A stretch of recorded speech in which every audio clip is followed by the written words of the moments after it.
Radio Algeria International, our voice in the world.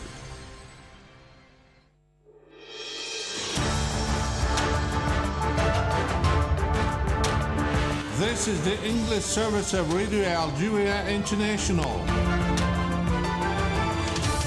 It's time for the news.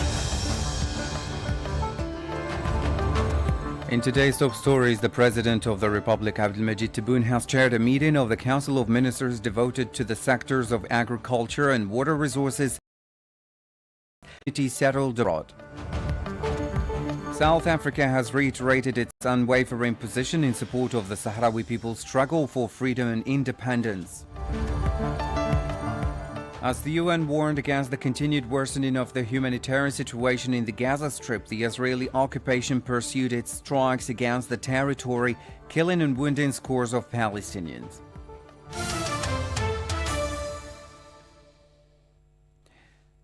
Hello and welcome to Radio Algeria International. I'm Jamal Salmani. In today's top stories, the President of the Republic, Abdelmajid Tebboune, has chaired a meeting of the Council of Ministers devoted to reports and presentations related to the sectors of agriculture and water resources, as well as the conditions of the national community abroad during the summer season. Asya Bikar has the details. The President stressed the need to accelerate the pace of completing the construction of the desalination stations and ordered the exploitation of major ongoing projects to integrate Algerian skills, notably the youth. President Tebboune instructed the government to create a large company in charge of supervising and managing all the desalination stations throughout Algeria's coasts. Regarding the national oilseed plan, the President affirmed that the development of the agricultural sector is a matter of sovereignty and national dignity for all Algerians. He also ordered the Minister of Agriculture to pave the way for a new generation of agricultural engineers through small companies and startups in order to achieve a real revolution towards self-sufficiency. The President also ordered the setting up of a very short-term national strategy to achieve self-sufficiency in 3 strategic crops, namely corn, barley and durum, instead of prioritizing corn in order to reduce importation. Regarding the implementation of an emergency program for the strengthening of the drinking water supply, the President ordered the granting of authorizations for drilling wells in regions facing water shortages. Meanwhile, the President instructed the government to take all necessary measures to grant more facilities to Algerian community abroad, especially during the summer season. President Tebboune has extended his condolences following the death of the Mujahida, the prominent professor Malika Lajali, and expressed his deepest sympathy to the family of the deceased and to all those who knew her, praying Allah Almighty to surround the late with His holy mercy. Dignitaries and tribal chiefs from the Ahaggar region in the southern province of Tamanrasset have expressed their support for the candidacy of the President of the Republic, Abdelmajid Tebboune, for a second term. More with Majid Mila. A final communique issued following the regular meeting with Tribal Chief Ahmed Idabir at the Houari Boumediene Youth Center. The dignitaries and tribal chiefs of the Ahaggar region stressed that their support for the President of the Republic, Abdelmajid Tebboune, went back to his plebiscite in the 2019 presidential election. The Amonical called for a massive participation for the next presidential election. On the occasion, he affirmed the attachment of the people of the region to their historic commitments and advocated more nationalism, the promotion of dialogue, the banning of discord and division, and the promotion of coordination with the institutions of the state. In the meanwhile, the Independent National Elections Authority has stated that the cells for authenticating the individual signature application forms of candidates for the presidential election of 7 September will be open till midnight from Monday to Thursday, 18 July. Now, Trade Minister Tayyip Zeitouni has discussed via video conference with his Omani counterpart, Qais bin Mohammed Al Yusuf, ways and means of strengthening bilateral cooperation. The discussion centered on commercial and economic aspects of bilateral relations and the means of strengthening cooperation between the two countries in the field of trade and exports, in addition to the examining of investment opportunities offered by both countries. The two ministers shed light on the brotherly relations linking Algeria and the Sultanate of Oman and expressed their commitment to strengthening economic cooperation and expertise exchange in the best interest of both countries. In this line, Mr. bin Mohammed Al Yusuf sent an official invitation to Mr. Zitouni to visit the Sultanate of Oman with a delegation of economic operators and to organize an exhibition dedicated to Algerian projects. The Minister for National Solidarity, Ms. Kautar Krikou, has said from the province of Boumerdès, east of Algiers, that the Algerian state granted the utmost importance to the protection of children through a number of measures. Mariam Barshi.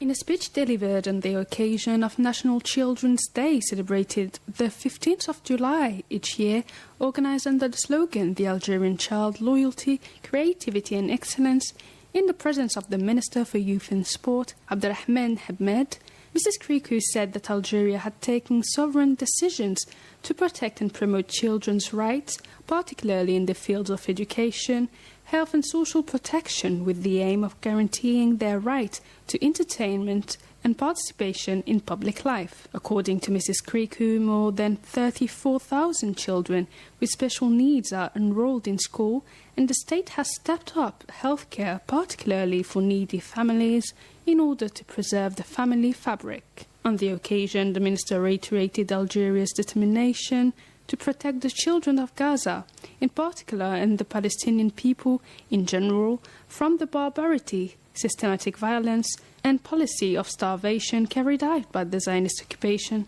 in order to safeguard their fundamental rights as children, namely the right to life, in accordance with international obligations and humanitarian principle. Now to the Western Saharan file. South Africa's Minister of International Relations and Cooperation, Ronald Lamola, has reiterated his country's unwavering position in support of the Sahrawi people's struggle for freedom and independence. The details with Majid Mila. The statement was made at a press briefing held at the end of a meeting between the South African Minister and the Sahrawi Foreign Affairs and a member of the Polisario Fronts, Mohammed Sidati, now on a working visit to South Africa. The discussion started with a one-to-one meeting between the two ministers before being extended to members of both delegations. In a statement to the press, Mr. Lamola reiterated his country's unwavering support for the Sahrawi people's struggle for freedom and independence. For his part, Mr. Mohammed Sidati expressed his deep gratitude to the South African government for its positions of support and solidarity with the struggle of the Sahrawi people and their legitimate cause. The two ministers also reaffirmed their convergence of views between the two countries on all issues related to bilateral relations and to international and African issues. During a press conference during a conference held at the Summer University for Executives of the Polisario Front and the Sahrawi Republic, a member of the Algerian Committee of Solidarity with the Sahrawi people, have stressed the role of the Algerian Revolution as a source of inspiration for people seeking liberation, including the Sahrawi people, who are continuing their struggle for self-determination and the recovery of sovereignty over their entire territory. In a conference entitled The Algerian Revolution Lessons and Learning, the member of the Algerian Committee of Solidarity with the Sahrawi people, Dr. Souilah Boujama, stressed that the Algerian Revolution was an inexhaustible source of inspiration for our brothers in Western Sahara. The glorious November Revolution is similar to the Western Sahara Revolution of May 20, but for me this colonization reminds me of the French colonization of Algeria from 1830 to 1962. I cannot talk about a particular period or uprising or revolution at a specific time and describe it as outdated. The brutal colonization of our country from 1830 to 1962 is part of our history.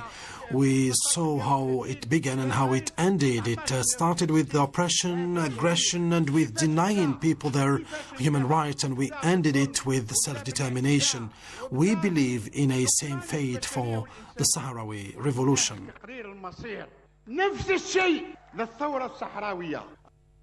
He added that the Sahrawi cause concerns the entire African continent as it is the last colony in Africa calling for support by all means.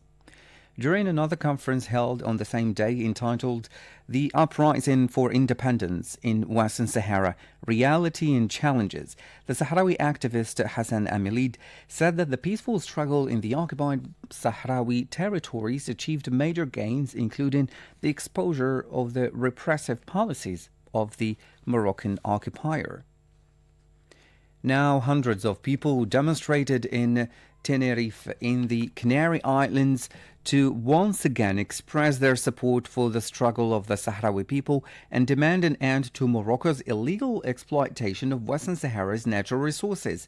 The demonstrators waved Western Saharan flags and banners on which multinational companies which are illegally carrying out their activities in the occupied territories were singled out for an end to their projects.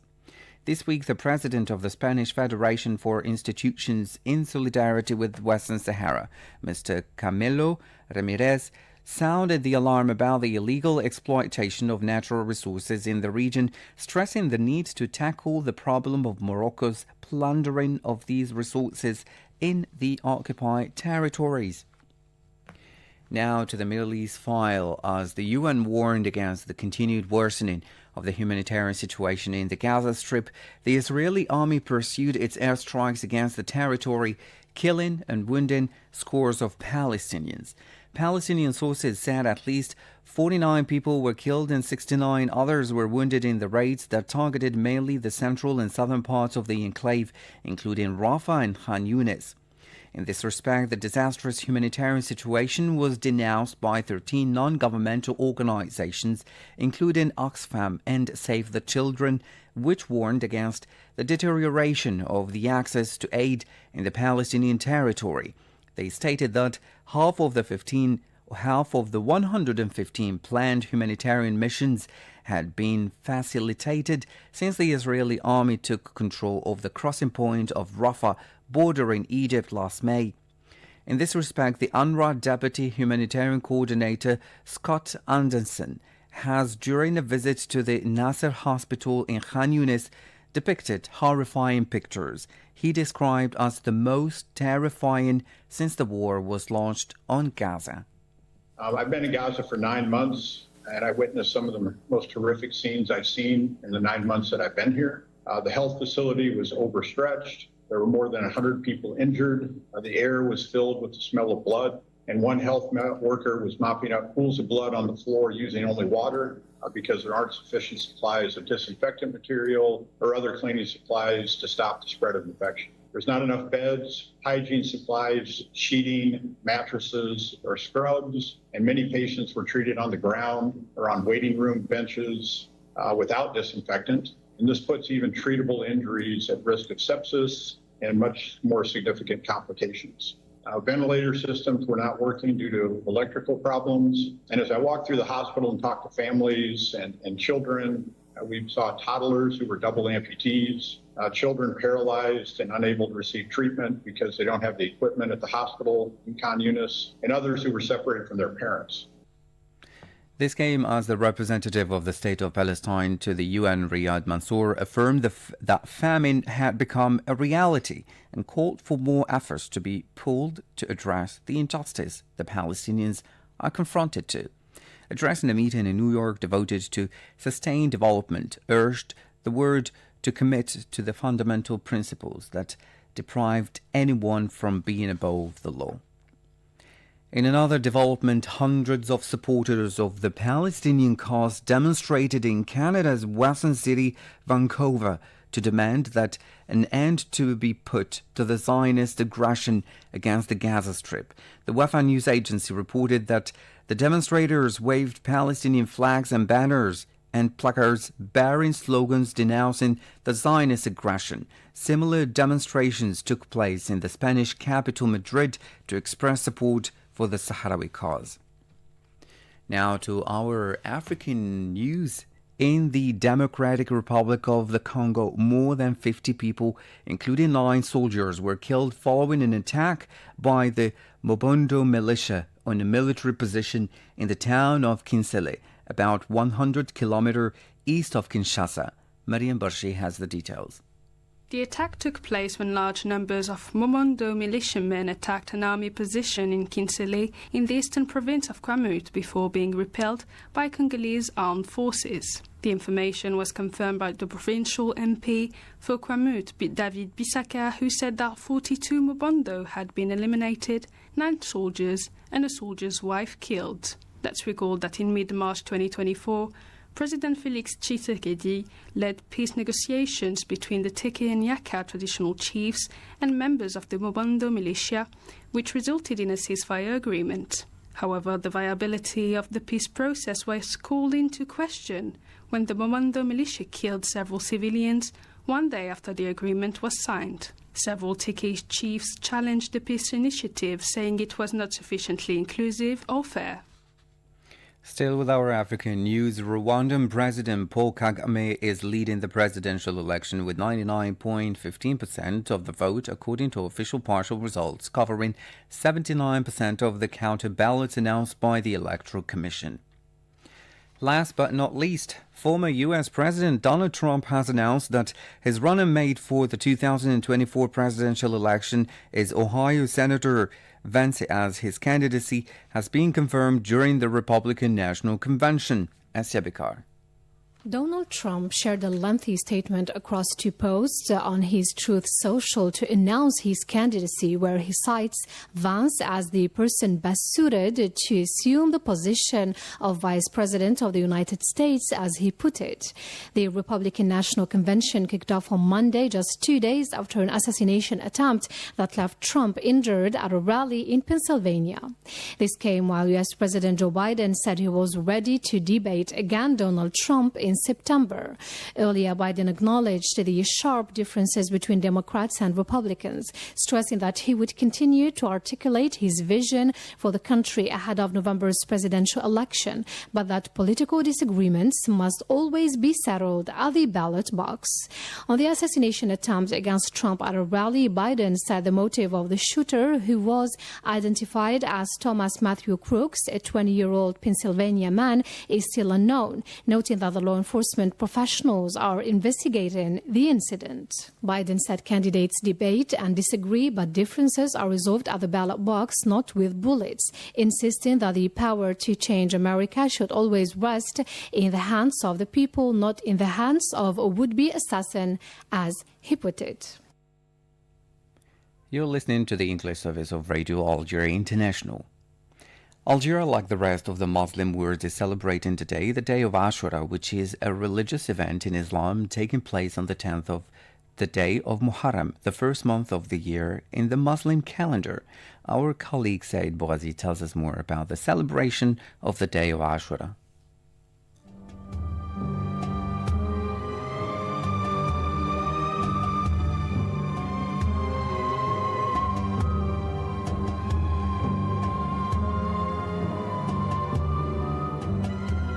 Ashura is an Islamic holiday observed on the 10th of Muharram, the first month of the Islamic calendar year. The word Ashura means 10, denoting the date of the holiday.